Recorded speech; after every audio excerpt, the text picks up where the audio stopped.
Alô, estamos aguardando a Inês Caeiros para a nossa live de hoje. Inês deve estar entrando aí, enquanto isso...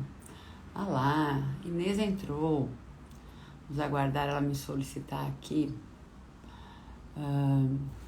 Fixando aqui, ver solicitação.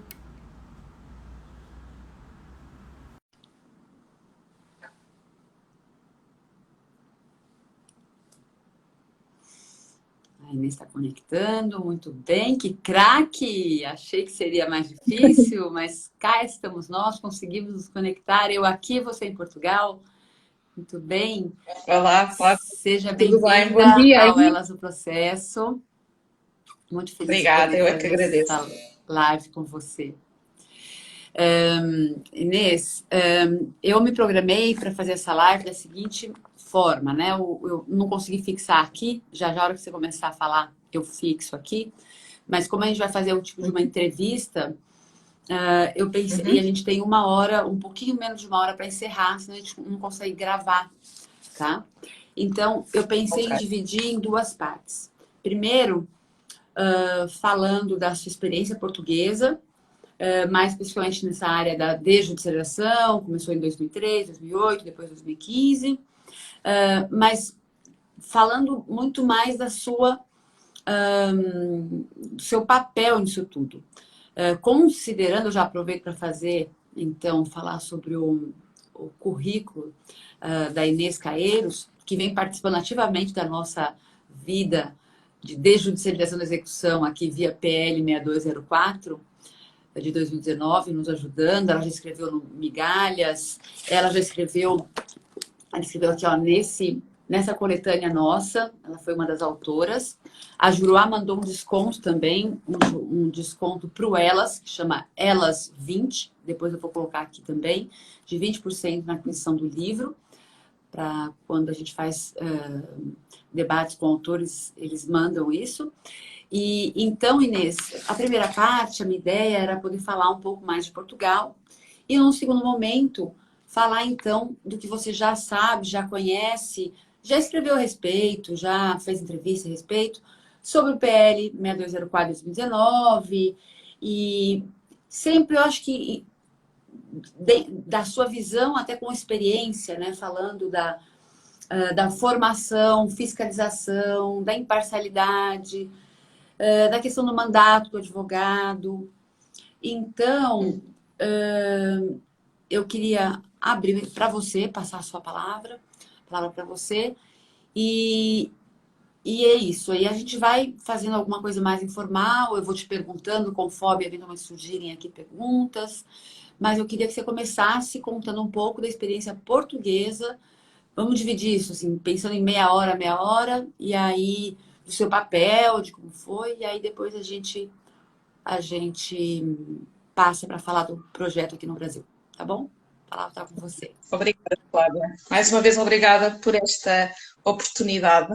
É sempre um gosto aceder aos seus pedidos e fazer parte também do início do projeto que está a acontecer agora no Brasil. Ainda está nesta fase inicial, mas Sim. que terá a seu tempo, os seus passos serão obviamente bem-sucedidos.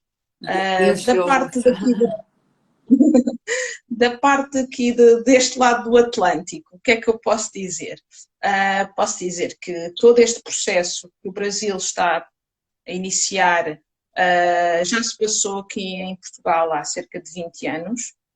Ainda eu era estudante de Direito quando comecei a acompanhar aqui os primeiros passos da judicialização, que aqui em Portugal não se chama tanto de judicialização, chamou-se numa reforma da ação executiva. Ou seja, mas no fundo vai dar tudo ao mesmo, não é? Porque o principal, a principal razão é a transferência de poderes que tradicionalmente estão afetos aos tribunais para um profissional liberal ou para uma privatização da ação executiva como ela é tradicionalmente conhecida. Então, o que é que aconteceu aqui em Portugal? Nos anos 2000, precisamente há 20 anos atrás, foi encomendado ao Observatório Permanente da Justiça um estudo sobre qual é que era o estado das artes aqui em Portugal relativamente à execução civil. Quais é que eram os principais constrangimentos que existiam nos tribunais relativamente à execução civil.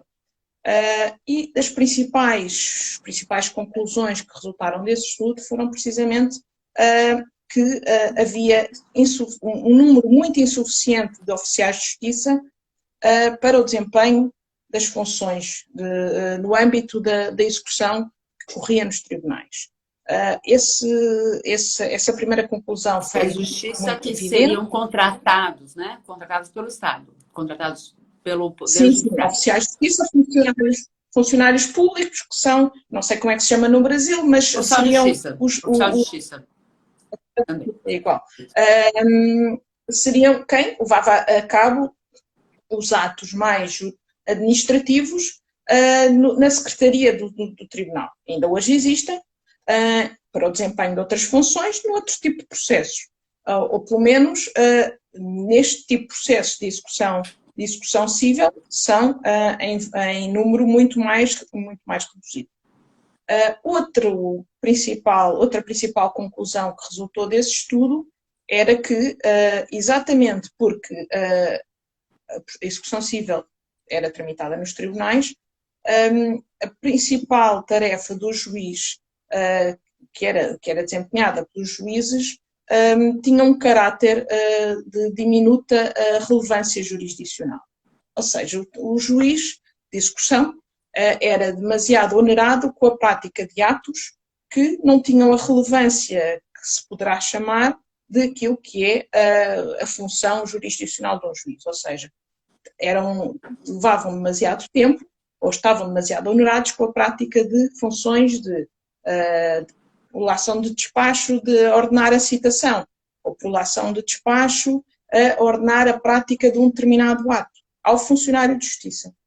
E então, isto revelou-se uma conclusão de tal maneira relevante que se entendeu que a prática jurisdicional por parte do juiz estava a ser arredada, a verdadeira função do juiz estava a ser arredada daquilo que seria essencial para ele exercer as suas funções.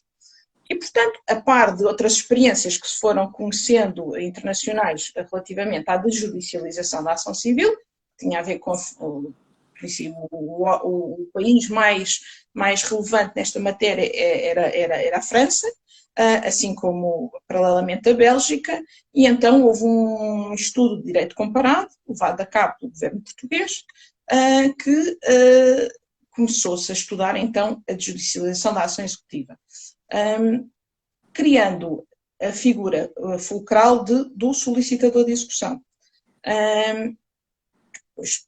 Depois mais tarde, evoluiu para a figura do agente de execução, mas no fundo o nome é pouco relevante. O que era essencial era exatamente retirar dos tribunais a prática das funções, a prática de todos os atos no âmbito da ação executiva e transferi-la para um profissional liberal. Esse profissional liberal não deixaria de ser um profissional liberal, simplesmente estaria no âmbito do exercício de funções públicas.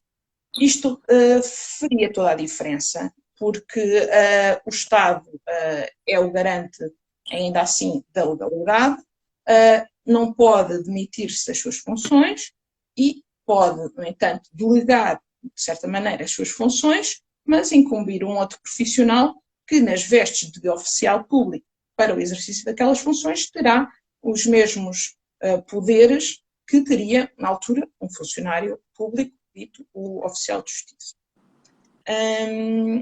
No entanto, esta situação, obviamente, esta transferência de competências não ocorreu assim de uns meses para o outro. Foi necessário, efetivamente, estudar qual seria a profissão jurídica que estaria mais vocacionada para o exercício destas funções. E o exercício dessas funções,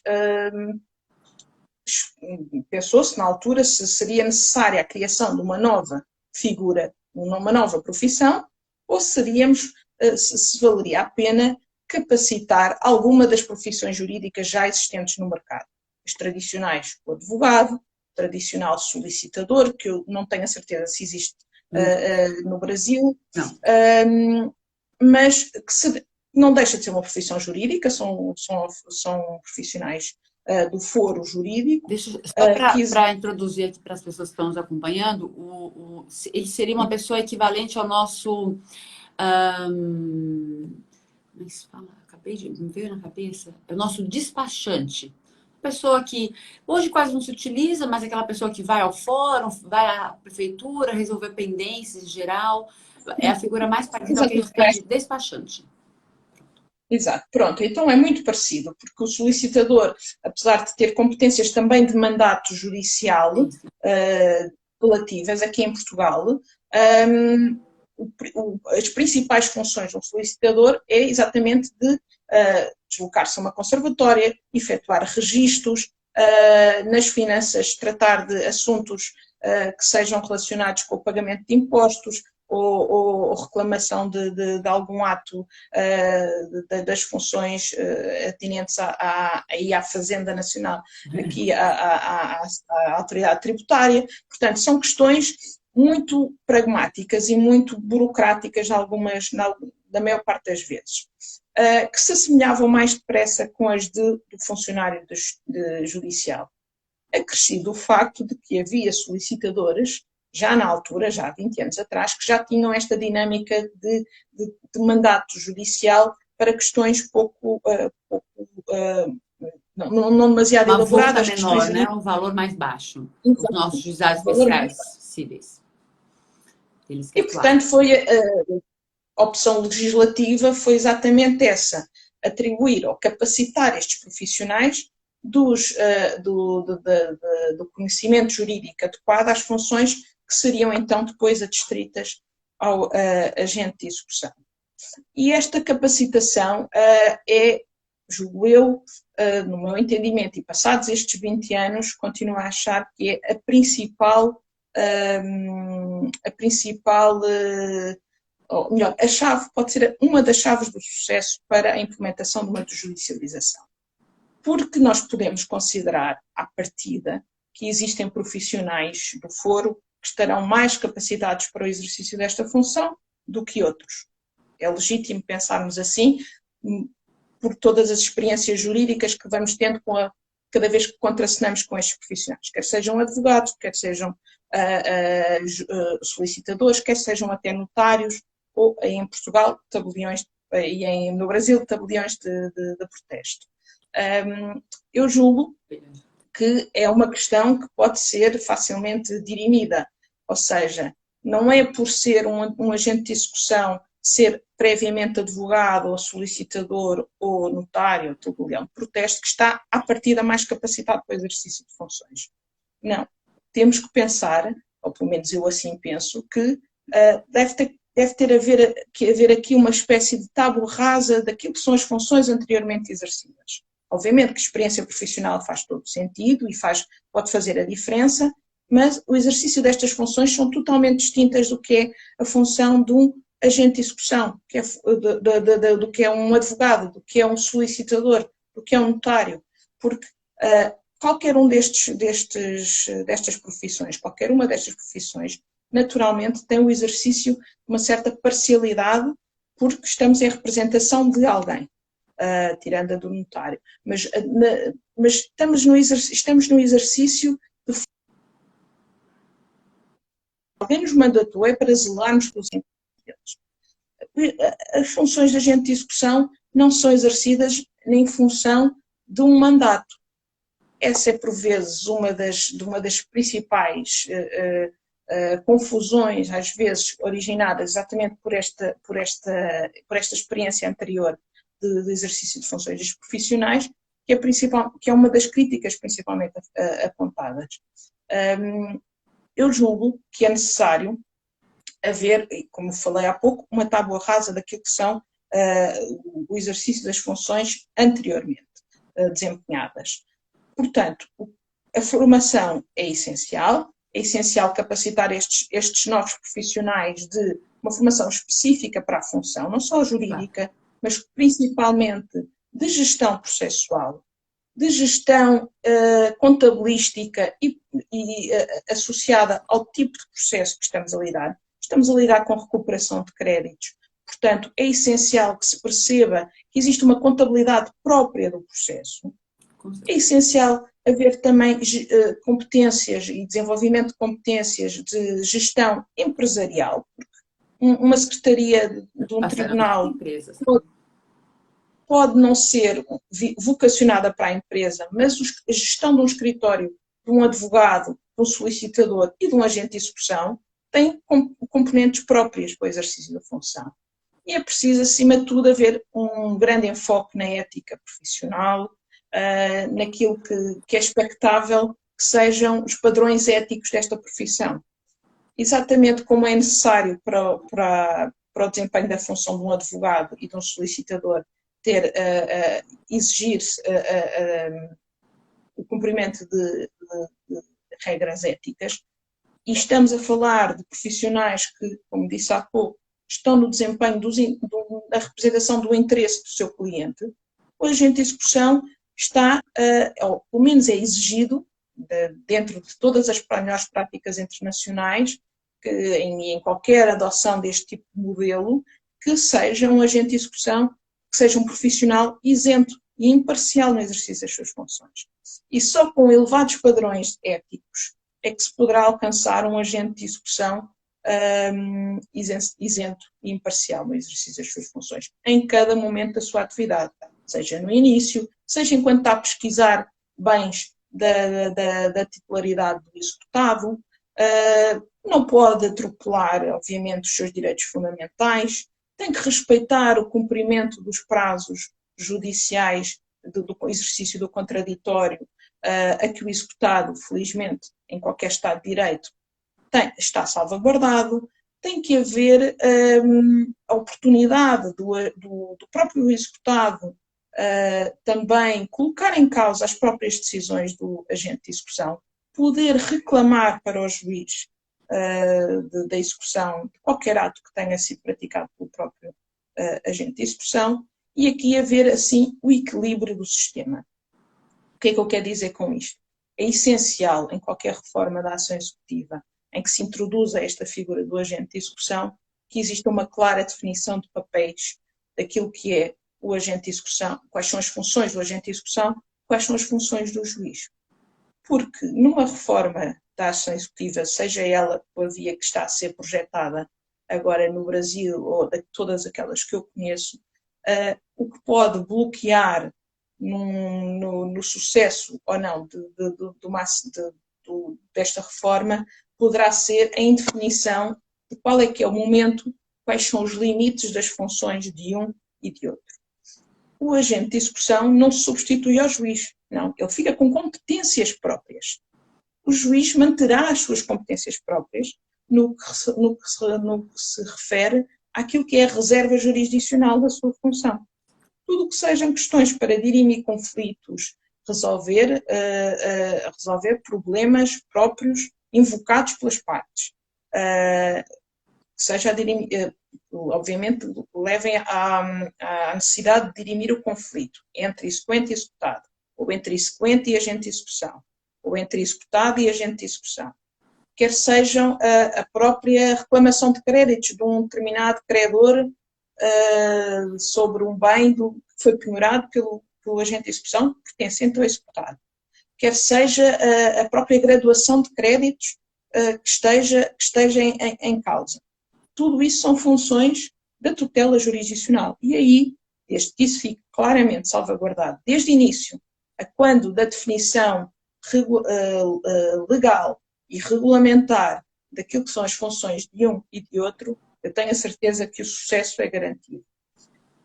E eu digo isto porque no PLF do Brasil está bem delimitado essas funções, ou seja, totalmente dividido quais são as atividades do agente de execução e qual é e fica mantida a atividade do juiz. Né? Eu acho que a gente conseguiu transportar isso. Isso é de tal maneira importante que quando existe, ao longo destes 20 anos da experiência portuguesa, tem-se verificado alguma falta de clareza na definição em cada momento processual o que é função nem é só do juiz ou do agente de execução. Como eu disse há pouco, o funcionário, o oficial de justiça, não fica completamente arredado do exercício de funções no âmbito do modelo português. Isto porquê? Porque o oficial de justiça é o principal auxiliar da justiça do tribunal. O agente de execução é o principal figura fora do tribunal. E, portanto, dentro do tribunal, e observando a experiência portuguesa e o modelo português que está instituído e que tem vindo a ser melhorado ao longo destes 20 anos, é exatamente a definição daquilo que é a função do juiz, a função do oficial de justiça e a função do agente de execução. E da secretaria também, né? Eu acho que parece que quando eu estive aí para o pós-doutorado, o que disseram muito é que o CPC de 2013 aclarou e dividindo muito bem qual é a competência do agente de execução, do juiz e da secretaria do juiz, onde está o oficial de justiça também. Então, parece, embora alguns, por exemplo, a Paula Meira Lourenço fala que isso é só porque as pessoas ficam com um chiliquinho para saber qual é a sua competência, que deveria haver uma certa flexibilidade, inclusive, mas o que todos falam é que a partir do CPC de 2013 ficou mais aclarada essa divisão de competências. Exatamente. Quão mais claras forem as competências de um e de outros, menos haverá campo para a zona cinzenta, digamos assim, daquilo que pode gerar a pendência processual. Porque estamos, no fundo, sempre a falar do mesmo. Nós queremos descongestionar os tribunais deste tipo de processos, não vamos gerar mais ruído para saber, para indefinir quem é que é responsável pela prática de um determinado ato, tão simples como seja, de ir o processo. Enquanto o processo não estiver extinto, ele contará como uma pendência processual. E isto multiplicado por 1000 processos, à escala portuguesa, à escala brasileira serão milhões de processos, tem um impacto muito significativo e muito negativo daquilo que é a necessidade de captação de investimento estrangeiro, por exemplo.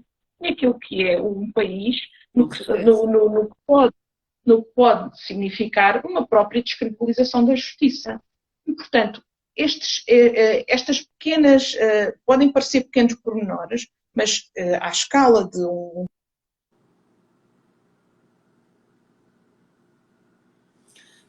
Parece que a internet da...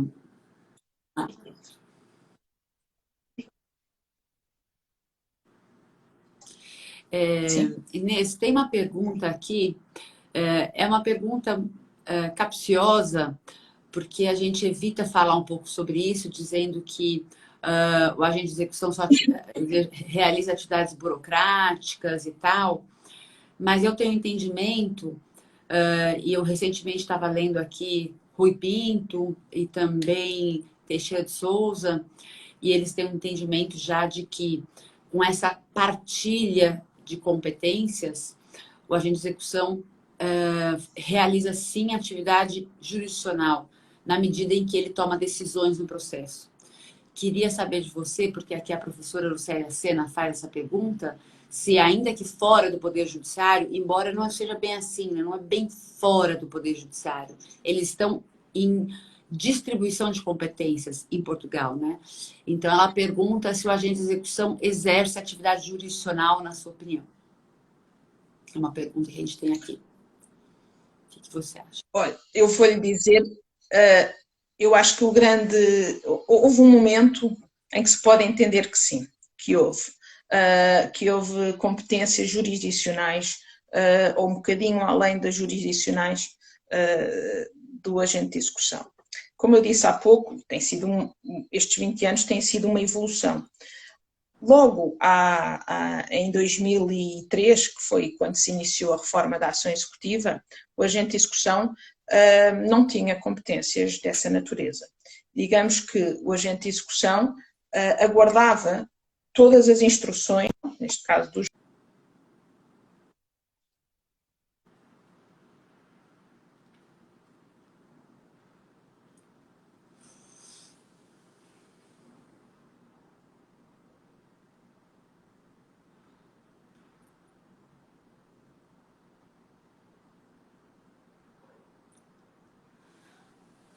A Inês não está com uma conexão tão boa. Vamos aguardar um pouquinho, porque tem ido, vem e volta, vem e volta. Tá, sim, Cris, parece que travou lá para a Inês, né? Ih, ela caiu. Bom, ela vai entrar novamente. Vamos ver se ela entra novamente. Eu chamo aqui. Vamos aguardar. Inclusive, acho que a live, como está ao vivo, continua valendo a 1 hora, né? Então, ela vai entrar. Vou chamar novamente, mas a gente tem 1 hora só para concluir essa live. Vamos ver se ela retorna. Ela teria que entrar novamente e me chamar. Vamos ver.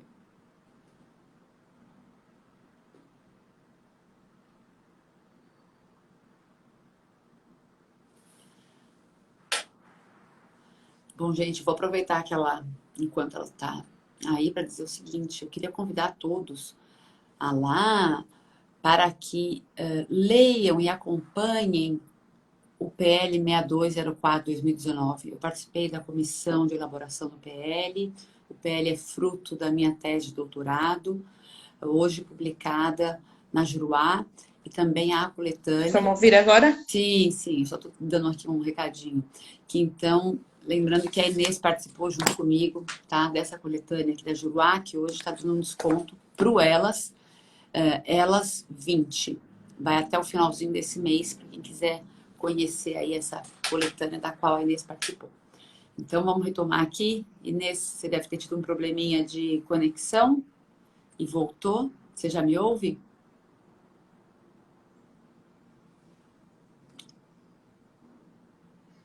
A ver? Você me ouve? Eu te ouço, mas eu não te Sim, vejo. está bom. Carreguei aqui na câmara. Pronto. Isso, pronto. Peço desculpa. Houve aqui uma falha qualquer de rede. Tá. Estava a dizer, não sei se me ouviram a parte inicial, que era que logo em 2003 Mudou. não houve essa transferência de poderes que se possa dizer que fossem competências jurisdicionais.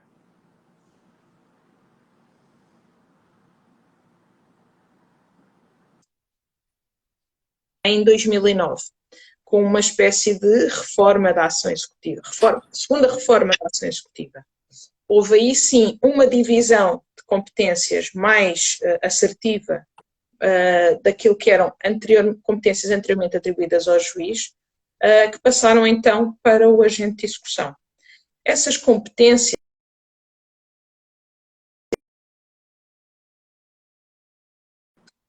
daquilo que o agente de execução poderia fazer. E estamos a falar de requerimentos do executado, por exemplo, solicitar uma redução de penhora ou uma suspensão da execução, com base num acordo de pagamentos que celebrasse que fosse celebrado entre exequente e executado. E aí sim, poderíamos talvez falar uma pequena, mas podia ter um impacto muito significativo na execução, daquilo que seria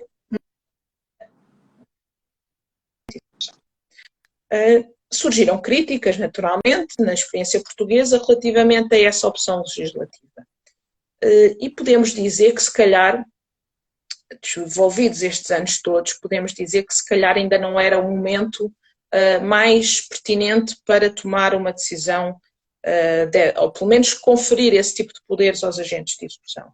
Estamos a falar de uma altura em que só a partir dessa altura é que houve uma verdadeira capacitação tecnológica do agente de execução para o exercício das suas funções. Portanto, foi talvez um acréscimo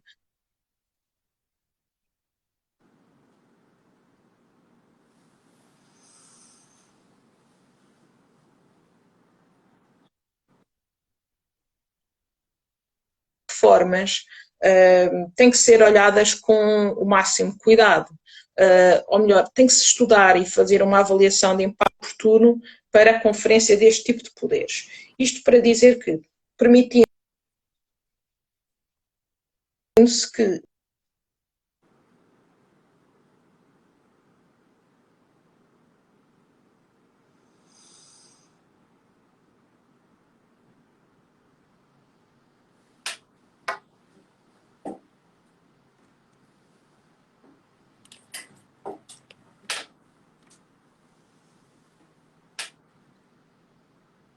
A conexão. estão a ouvir?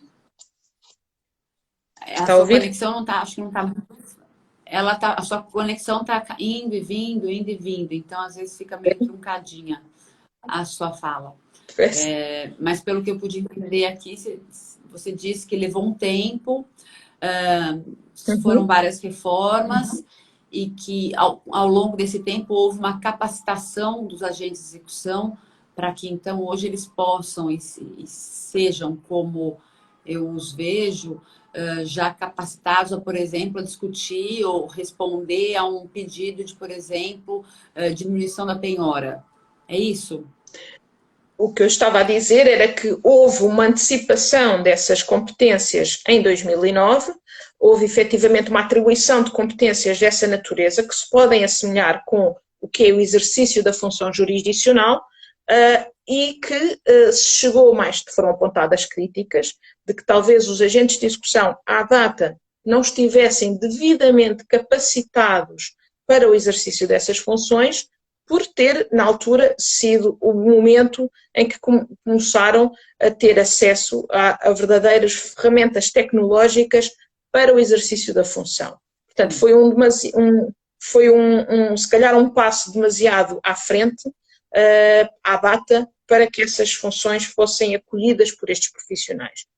Tanto assim foi que depois, em 2013, no seio de outro quadro também mesmo jurídico aqui em Portugal, no seio de uma intervenção internacional que Portugal foi alvo, que é o Programa de Assistência Económica e Financeira que Portugal teve, com a Troika, a chamada Troika, que devem ter ouvido falar no Brasil, que houve uma necessidade de uma avaliação também ao sistema de recuperação de créditos, não só ao sistema judicial em geral, mas também ao sistema de recuperação de créditos propriamente dito, que fosse por via da ação executiva ou por via das insolvências.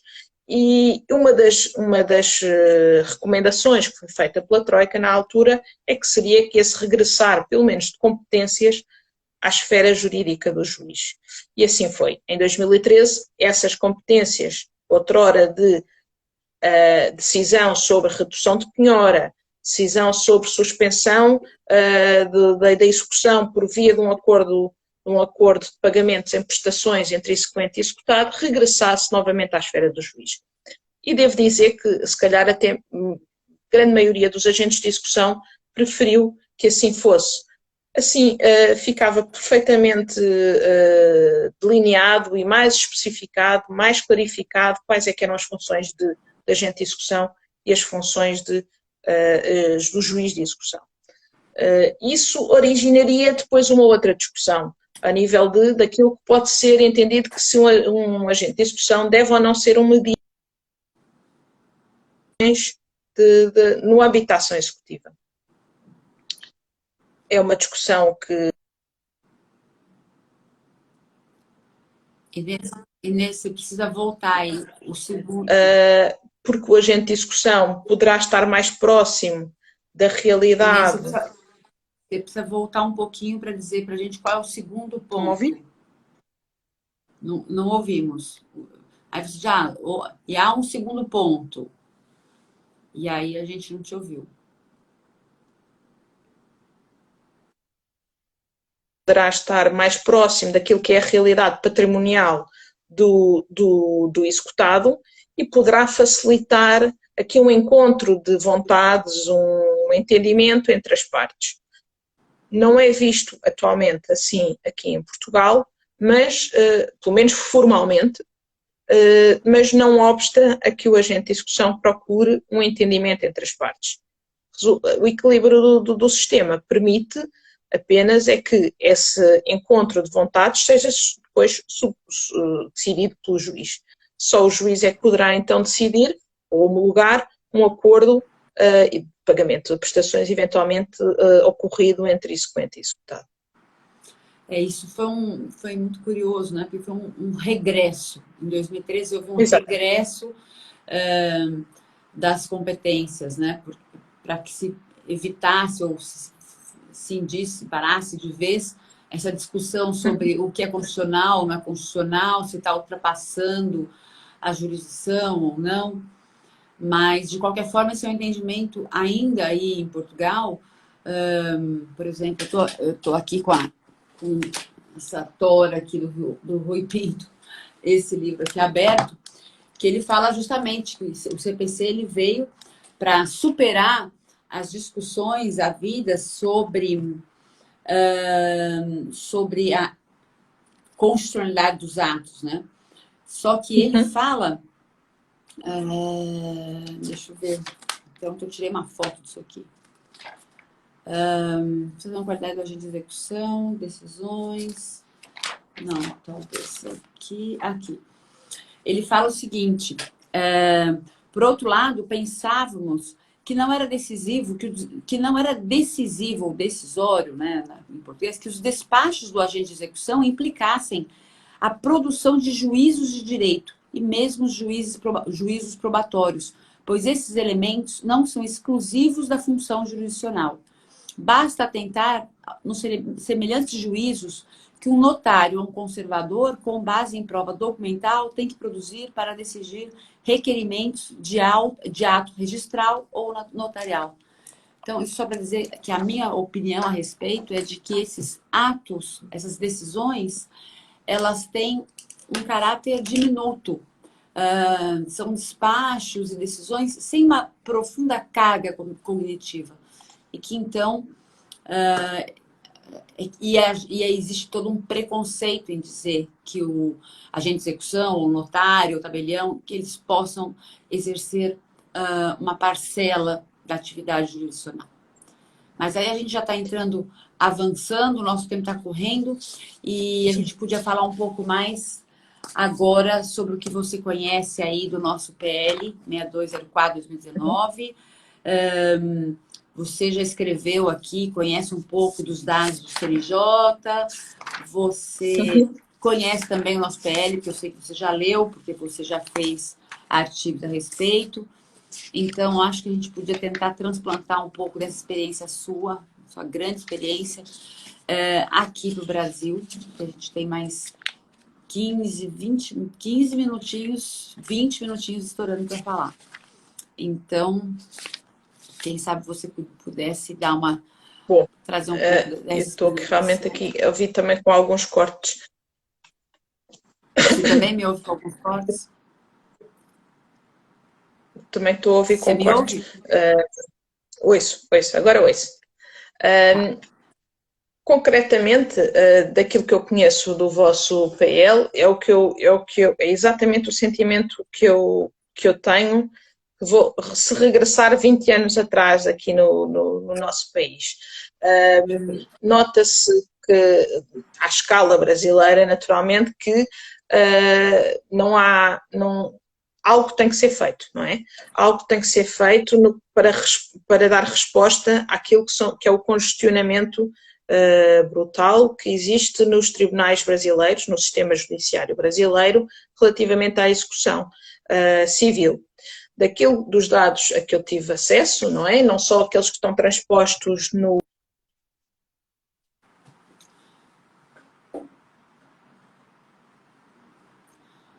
Ela vai dizer no PL, mas também no... Efetivamente, 30% dos processos.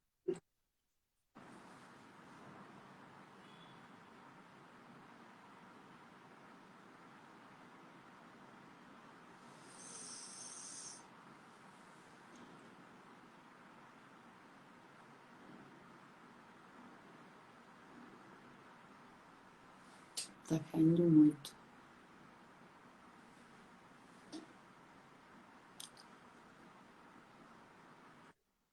Vão ouvir? Pronto. Sim. Daquilo que eu noto que será claramente a realidade brasileira é que, e transpondo para a escala portuguesa, ou tentando fazer esta comparação daquilo que era a realidade portuguesa há 20 anos atrás e aquilo que é a realidade portuguesa, a realidade brasileira hoje, de certeza que a desjudicialização é um caminho. Não digo que seja o único, naturalmente, não me cabe a mim de fazer um juízo tão incisivo sobre a vossa realidade, mas claramente que esta realidade que eu conheço e que se pode dizer que com avanços e recuos necessários que uma reforma desta natureza implica, necessariamente que só pode ser um sucesso desde que implementada com as devidas fases e com as devidas capacitações necessárias para o exercício destas funções no Brasil. Eu julgo que a clara necessidade de redução de dependência processual só vem justificar ainda mais a necessidade de melhorar significativamente os vossos números, porque aquilo que nós experienciamos em Portugal, mesmo nos últimos anos, mais recente, não é preciso recuar tão há 20 anos atrás, mas desde 2013, como a Flávia estava a dizer há pouco, até os últimos 7 anos, foi um esforço, nem tanto financeiro, mas um esforço dos principais atores judiciários para que as pendências processuais baixassem significativamente. E eu reforço muito esta questão. O principal óbice ao investimento estrangeiro é precisamente a pendência processual. Não se conseguir dizer a um investidor estrangeiro que, ou não se conseguir justificar porque é que uma ação de recuperação de créditos, seja ela pela via da ação executiva, pela via da insolvência, demora 2 anos e sem sucesso garantido, é Nossa, o demora principal. 6, 7. O nosso demora Exatamente. 6, 7, é uma coisa absurda. Assim, A execução o nosso também demora pode demorar. 4 anos e 9 meses. É inacreditável. E realmente é um óbice ao financiamento estrangeiro, com certeza.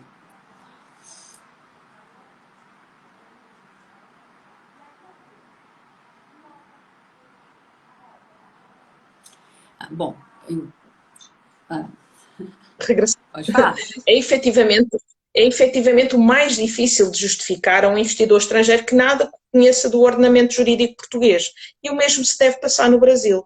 Ora, se o caminho aqui em Portugal tem sido feito com alguns avanços e recuos, eu só posso dizer que com as devidas adaptações, que é uma coisa que os juristas gostam muito de dizer, ou com a necessidade de um dimensionamento muito real e efetivo daquilo que é a realidade brasileira e com todas as assimetrias que nós conhecemos daquilo deste lado do Atlântico que o Brasil tem, é natural que tenha que haver aqui uma adaptação muito paulatina, muito gradual daquilo que é esta transferência de competências. Aquilo que eu conheço do vosso PL e daquilo que eu consigo fazer uma equiparação àquilo que é a realidade portuguesa e que tem vindo a ser estes últimos anos, é que é intuito encabeçar esta figura da agente de execução, o tabelião de protesto. Eu conheço pouco da realidade do tabelião de protesto, mas daquilo que eu conheço é aquilo que, se calhar, é o vosso profissional, as vossas estruturas que já estão, de certa maneira, mais familiarizadas com aquilo que é uma execução, uma dívida cível, ou daquilo que é a análise de um título executivo e daquilo que pode significar, ou qual é o objetivo de um credor ter um título executivo ao seu dispor e fazer vingar a satisfação do crédito de um título executivo. A minha sensibilidade diz-me só que é preciso ter alguma reserva relativamente àquilo que o tabelião de protesto faz atualmente e aquilo que poderá vir a fazer no futuro. Terá, assim como eu disse há pouco, qualquer profissão que dê acesso à figura do agente de execução deve ser totalmente estanque quais são as funções até ao momento em que começa a exercer as funções de agente de execução. Não se pode confundir. Como eu disse há pouco também, tem que haver uma real capacitação destes profissionais, não só jurídicos, mas também não é só destes profissionais, tem que haver também uma real talvez diferença de funções daquilo. Eu acho, né? Do juiz, dos advogados, de todos eles, né? Eu acho que deve haver uma adequação, uma adaptação, cursos de formação de uma forma geral. Mas a única coisa que eu sempre defendi é que se a gente precisa, se a gente busca um agente de execução privado, que eu sempre falo, ele exerce função pública de modo privado, porque ele é um ente delegado do Estado, ele é concursado, ele passa por regras, disciplinas, multas, penalidades, responsabilidades. Ele, aqui no Brasil, é a pessoa que estaria mais próxima, de fato, do que são títulos de crédito, títulos de dívida, porque ele já faz o protesto. E ele já recebe o pagamento desse protesto, porque esse título, na verdade, o protesto aqui é como se fosse a lista pública de execuções pendentes de vocês, né? Então, para fazer o pagamento da dívida que está na lista pública, você faz no agente de execução. Aqui, para o protesto, que é a publicidade da dívida, quem faz a notificação da dívida e aí eventualmente recebe o pagamento, faz o pagamento, é o tabelião de protesto. Daí eu entender que esse é de todos os possíveis, o melhor. Né? Você falou um pouco isso, de que existem mais de um, mas que a gente deve procurar. E ele já tem uma estrutura, né, como você falou. Ele já tem uma estrutura montada. Tem suficiente? Não sei se tem suficiente, mas concursos podem ser abertos. Claro. Né? Então, com o tempo, no Abacaxi Legis, outros tantos podem se formar, passar pelo concurso, pelos eventuais estágios preparatórios e coisa e tal. Então, é isso. Bom, te devolvo aí. Essa é uma questão muito relevante que a Flávia abordou. A vacatio legis fará toda a diferença para a necessidade de adaptação de todos os operadores judiciários, mesmo dos próprios juízes, mesmo dos próprios tribunais, para haver uma transferência de competências gradual e acompanhada da devida transformação digital que necessariamente tem que ocorrer. Eu tenho conhecimento que o Brasil já está bastante avançado a nível de transformação digital do resto do aparelho judiciário, mesmo a nível do notariado, mesmo a nível das conservatórias, até se calhar em algumas partes até mais avançados do que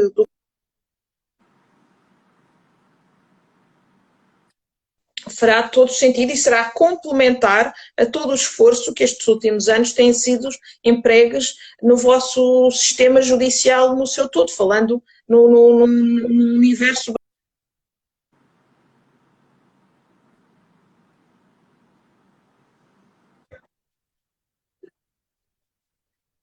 acompanhado desta evolução digital. Relativamente, eu queria fazer uma observação muito específica relativamente a isto. Relativamente aos pagamentos, é essencial que haja realmente um controle efetivo da atividade. Não é só dos pagamentos, naturalmente, é desde o momento em que o agente de execução entra em funções, até o momento em que sai, até o momento em que tem que prestar contas da sua atividade no seu geral, que é sempre. Ou seja, esta prestação de contas a todo o tempo deve ser devidamente salvaguardada, sob pena de nós estarmos a criar, eventualmente, um problema acrescido para o sistema judicial, uma pressão superior àquilo que o sistema judicial já está a vivenciar com este congestionamento todo. O que é que eu quero dizer com isto? Eu quero dizer com isto que, ao atribuirmos novas competências a uma figura até então desconhecida, estamos a criar potenciais novos factos geradores de responsabilidade, quer seja disciplinar, quer seja controle nacional, quer seja civil ou mesmo penal. Isto porque eu julgo que no Brasil também haverá um problema relacionado como em todas as profissões, relacionado com eventual corrupção de profissionais no ativo, sejam eles funcionários públicos ou funcionários privados, e isso é essencial garantir que esta transferência de poderes não origine ruído acrescido a esta circunstância da corrupção. Como é que se pode evitar, ou pelo menos mitigar este efeito? Esta transferência de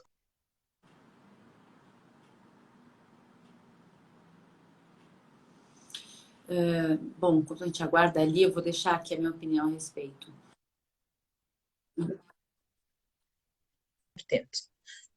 Uma entidade administrativa independente ou uma entidade simplesmente independente para o exercício efetivo e constante da supervisão da atividade do agente de execução. Como é que isto se faz? Deixa eu só fazer aqui uma pincelada aqui para te dizer o seguinte. Eu tenho vários outros medos, várias outras preocupações, mas em relação à corrupção eu não tenho. Eu tinha. Quando eu fui para o doutorado fazer pesquisa aí, era a pergunta que eu fazia a todo tempo, até porque houve aquele caso do Gomes, e eu entrevistei o Gomes, eu fiquei muito preocupada com tudo aquilo. Mas hoje, conhecendo a estrutura dos notários, registradores, especialmente do tabelião de protesto, o controle havido, a fiscalização havida e as correições anuais são tão rigorosas, que além das penalidades e tudo mais, se houver algo muito grave, eles simplesmente perdem a delegação. E perder a delegação é tudo aquilo que um serventuário extrajudicial que consegue uma serventia, ele vai zelar por aquilo, porque ali aquilo é a fonte de renda dele, vários funcionários. Então, assim, não existe notícia no Brasil de um serventuário extrajudicial que tenha realizado corrupção, desvio. Isso não é bem assim, claro. Eu, por exemplo, fiquei sabendo de um caso aqui em São Paulo, que foi super dito e a pessoa perdeu a delegação. Eu não vou mencionar aqui qual é o cartório, mas perdeu a delegação. Acabou com a vida dele. Acabou com a vida dele. Então, assim, aqui é muito rigoroso. Já as corregedorias são muito, muito rigorosas. Elas fazem correções anuais, entram no cartório, analisam tudo. E, como eu disse, no protesto, eles já estão muito acostumados a receber pagamentos. Vamos dizer, são protestados dívidas milionárias. E nem... não é porque cai na caixa ou na conta ou que eles têm acesso que pisca os olhos e eles desviam isso. Em relação aos protestos, eu nunca tive notícia. Eu tive notícia em relação ao cartório de registro de imóveis. Então, eu acho que, assim, a corrupção não é exatamente a minha preocupação. Eu tenho outras preocupações no sentido de se haverá suficiente, se eles estarão preparados e tudo mais. E uma última notícia que eu queria passar é o seguinte, porque a gente vem batalhando por uma nova, e a última é de 2017. Os serventuários extrajudiciais no Brasil são os entes mais respeitados do Brasil. Eles estão acima do Poder Judiciário, do Ministério Público, dos políticos, dos Correios, que aqui no Brasil os Correios são muito respeitados, mas eles têm uma média de aceitação de 70%. Eles estão no topo, no ranking, no sentido de serem os agentes mais respeitados do Brasil. Olha que coisa. Perfeito. Pronto, então, obviamente... A gente tem mais uns 3, 4 minutos só, tá? Ok. Nessa perspectiva, obviamente que estarão melhor posicionados de qualquer outra profissão jurídica atualmente existente, não é assim? Simplesmente a corrupção pode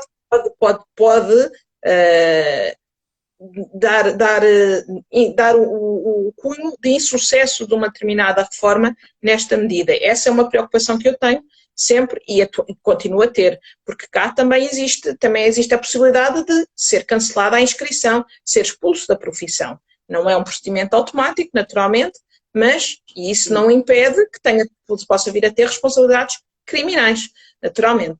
São áreas totalmente autónomas, digamos assim, de responsabilização. E essa era uma tónica que eu gostaria de deixar bastante claro, que é uma preocupação constante aqui em Portugal. Não sei se quer fazer mais alguma pergunta. Nós temos exatamente 3 minutos para terminar aqui.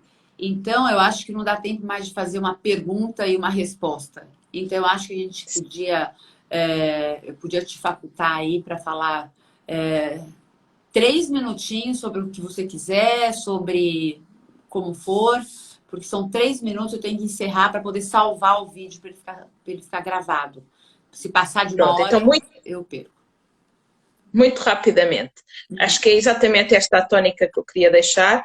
É importante haver a definição de competências o mais clara possível, haver uma responsabilização do agente de execução perante a realidade totalmente nova que vai passar a exercer de hora em diante e haver um acompanhamento constante da atividade.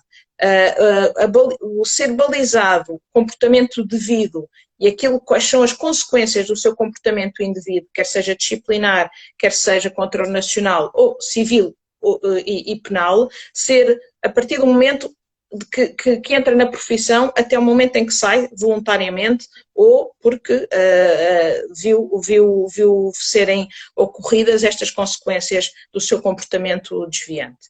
Esta é a nossa principal mensagem que eu gostaria de passar aí para o Brasil.